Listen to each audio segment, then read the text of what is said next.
একবার নবী সাল্লাল্লাহু আলাইহি সাল্লাম সাহাবাদের সঙ্গে বসা ছিলেন।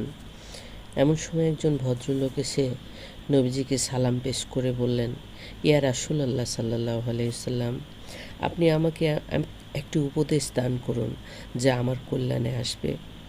নবীজি সাল্লাল্লাহু আলাইহি সাল্লাম বললেন, তুমি রাগ করো না।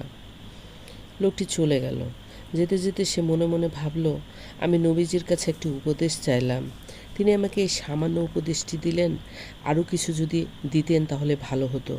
তিনি আবার ফিরে আসলেন নবীজির কাছে এবং নবীজিকে বললেন, ইয়া রাসূলুল্লাহ সাল্লাল্লাহু আলাইহি ওয়াসাল্লাম, আপনি আমাকে আরও কিছু উপদেশ দিন যা আমার জন্য কল্যাণকর হবে। নবীজি সাল্লাল্লাহু আলাইহি ওয়াসাল্লাম বললেন, তুমি রাগ করো না।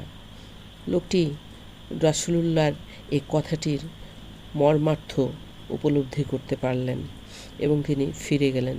যেতে যেতে তিনি ভাবলেন, নবীজি এই সামান্য কথাটিতে আমাকে যে গভীর দিয়েছেন, নির্দেশনা দিয়েছেন, তা আমার অনুধাবন করা আগেই উচিত ছিল।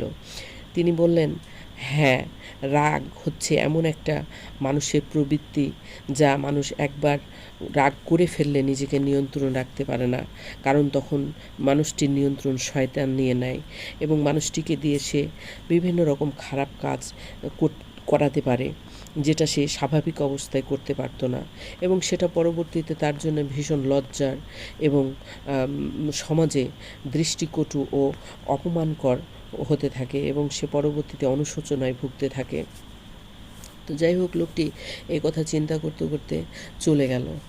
এখানে গল্প থেকে শিক্ষণীয় বিষয় হচ্ছে, রাগ একটি মানুষের প্রবৃত্তি যা সবাই করতে পারে, কিন্তু যে ব্যক্তি রাগের সময় নিজেকে নিয়ন্ত্রণ করতে পারে সে আসল বীর, মানে তাকে বীর বলা হয়। বীর শুধু যুদ্ধ করে জয়লাভ করলে হয় না, নিজের রাগকে নিয়ন্ত্রণ করতে পারাটাই আসল যোদ্ধা।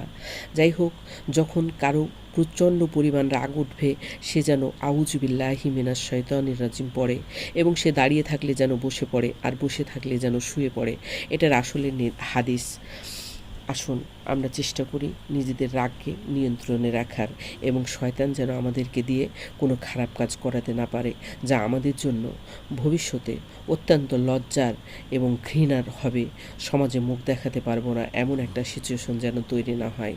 তাই রাগকে আমরা নিয়ন্ত্রণে রাখি এবং সুন্দর একটা সমাজ গঠন করি। আসসালামু আলাইকুম ওয়া রাহমাতুল্লাহ।